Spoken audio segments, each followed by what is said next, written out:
Olá, pessoal, tudo bem? Professor Robson, vamos para mais uma aula de Química 1, né? Hoje nós vamos falar de polaridade, né? E para falar de polaridade, nós não podemos deixar de falar de eletronegatividade.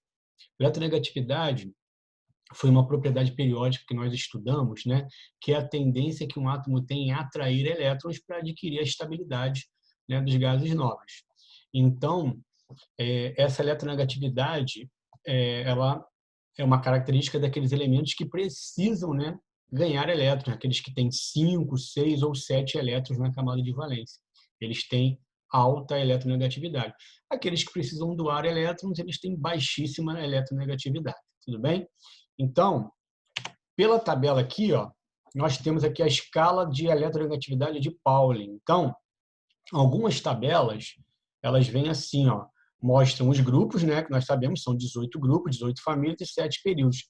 Mas esse número que aparece aqui é o número da eletronegatividade. Ela vai de 0 até 4, né, onde 4 é o valor máximo de eletronegatividade. Então, o elemento mais eletronegativo aqui, ó, é o flúor com eletronegatividade 4, é o máximo.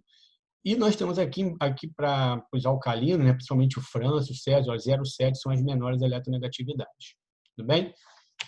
Então, observando os valores da tabela, podemos estabelecer uma fila de ordem. Então, a fila é o flúor maior que o oxigênio, né? Então, é da maior eletronegatividade para menor. Então, aqui nós vimos também, quando nós estudamos propriedades da tabela periódica, que a eletronegatividade ela cresce para a direita e para cima, excetuando-se os gases nobres, porque gás nobre já tem a estabilidade, ele não tem interesse em ganhar nem perder elétrons. Então, a eletronegatividade cresce da esquerda para a direita, de baixo para cima. A polaridade das ligações, né? Devemos verificar a eletronegatividade, como nós já falamos. Então, deve existir essa diferença de eletronegatividade entre os elementos, né, de uma ligação, para que formem-se polos, né? Vai ter um elemento que vai atrair os elétrons para ele, o mais eletronegativo, então ali vai ficar com polo negativo, e o que está cedendo vai ficar com polo positivo, porque está, vamos dizer assim, esse par de elétrons está ficando mais para aquele elemento com maior eletronegatividade. Então, a polaridade é a capacidade de gerar cargas elétricas, sendo o local onde ocorre o acúmulo dessas cargas denominado polo negativo e positivo. Então, nós temos aqui, ó, a escala novamente, né, que eu tinha falado, que é o flúor, oxigênio, nitrogênio, cloro, bromo, iodo, enxofre, carbono, fósforo e hidrogênio. Essa ordem tem até uma frase, né? Fui ontem no clube, briguei e saí correndo para o hospital. Aqui, ó. Com essa frase a gente consegue ver, né, a ordem, né, de eletronegatividade do mais eletronegativo para o menos eletronegativo. Então, nós conseguimos, por essa diferença da eletronegatividade, daquela tabela que nós vimos, saber se uma ligação é covalente, não polar, covalente polar e iônica, ou iônica, que também é chamada de eletrovalente ou heteropolar.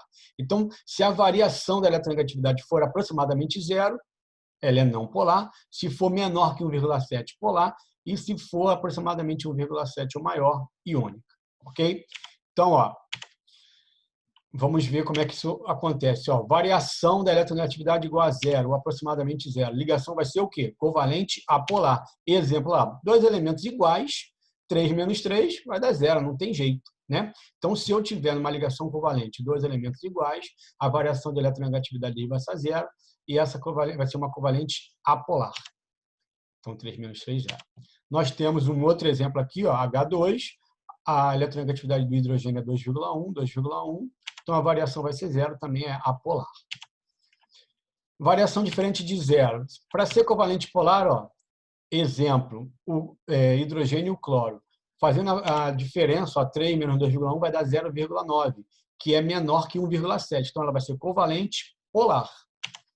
Nós temos um outro exemplo aqui, ó, o iodo com flúor, 4, 2,5, fazendo ali a variação 1,5, também é covalente polar.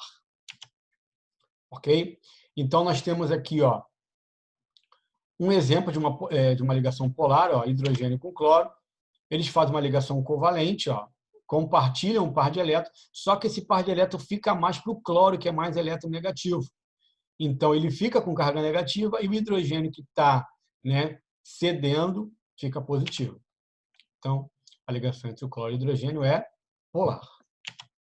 Já hidrogênio com hidrogênio, os dois têm a mesma força, a mesma eletronegatividade, ninguém fica, né, mais com um elétron do que outro, então os dois possuem a mesma. Então, esse tipo de ligação vai ser ligação covalente apolar. Então, nós temos aqui, ó, representação por vetores. Veja bem, como os elétrons vão para o cloro, ó, o vetor negativo fica com cloro e o positivo fica com hidrogênio. Então, forma-se polo positivo e negativo.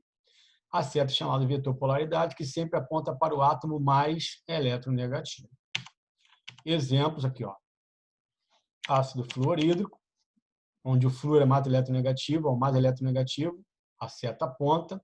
O oxigênio é mais eletronegativo que o hidrogênio e o cloro é mais eletronegativo que o carbono. Então, nós temos aqui, ó, covalente polar, quando os elementos são iguais. Desculpa, apolar, quando eles são iguais.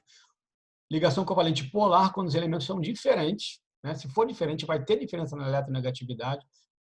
A variação vai ser diferente de zero, então vai ser covalente polar. E iônica, quando eu tenho um metal e um ametal, se eu fizer aquela variação da eletronegatividade, vai ser maior que 1,7. Então, se eu pegar, né, qualquer elemento aí, a variação for maior que 1,7, né, qualquer substância, a ligação vai ser iônica. Então, aumenta a diferença da eletronegatividade entre átomos. Então, quanto maior, né, a diferença da eletronegatividade, eu tenho essas condições, covalente polar, polar e iônica. Então, nós temos um exemplo aqui de um exercício. Nós temos as espécies químicas aqui. Eu quero saber que tipo de ligação eles têm. Então, como a gente acabou de ver, ó, O2, O ligado com O, não existe diferença na eletronegatividade, variação da eletronegatividade de zero, então vai ser covalente apolar. Como aqui eu sei que se eu tenho um metal e um ametal, essa ligação já é iônica. Né? E se eu quiser testar a variação da eletronegatividade, eu vou ver que vai ser maior que 1,7. Hidrogênio e cloro, os dois são ametais, ligação covalente. Como são diferentes, vai ser covalente polar. E como aqui eu só tenho alumínio, vai ser uma ligação metálica. Então, a resposta aqui é letra A. Questão número 2. Na molécula do CO2, a molécula do CO2 é apolar, sendo formada por ligações covalentes polares. Está certo, ela é apolar. Nós vimos, ela é uma molécula polar, porque o vetor aqui vai dar zero.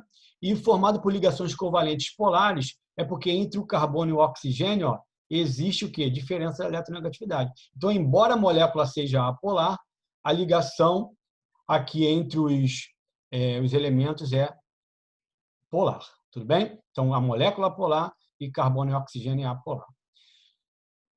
A molécula da água é polar, a molécula da água realmente ela é polar, sendo formada por ligações covalentes apolares. Está errado porque ligações covalentes apolares, ó, hidrogênio e oxigênio, eles formam uma ligação covalente polar, porque são diferentes. Embora a molécula seja polar, os elementos oxigênio e hidrogênio também fazem ligação polares. E a molécula de NH3 é polar, ela realmente é polar, sendo formada por ligações iônicas. Não, como nitrogênio e hidrogênio são ametais, eles vão ser formados por ligações covalentes, tudo bem? Vai ter diferença de eletronegatividade, vai ser covalente polar, mas aqui está dizendo que é iônico. Então, o único correto, somente um é correto. Então, por hoje é só, pessoal. Até a próxima aula. Um grande abraço a todos.